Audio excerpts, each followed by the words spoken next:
part 2 of my video. So mga day, ito na ang ating second dress. Nilagyan ko siya ng ganito. Hindi naman siya pangit tingnan kasi hindi naman super laki ng mga tupit ko. Like, konti lang naman. Ayan. Dinagyan ko siya ng ganyan kasi nga, ba't gusto ng babaeng to? Kasi pataba siya ng patab. So, what do you think? Teka lang. Atras tayo.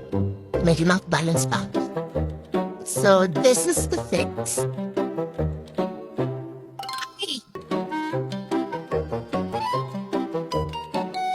Feeling ko,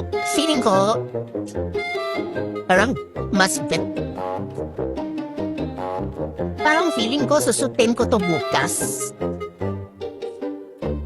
Diba? Like, So, tinan niyo naman. Tinan na ako maging model.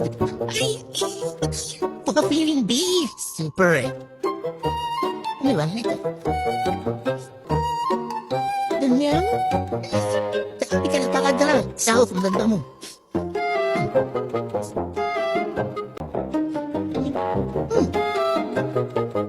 Anong moves yun?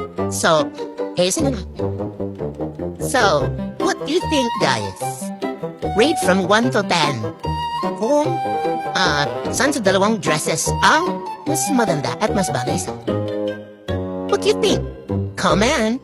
Bye!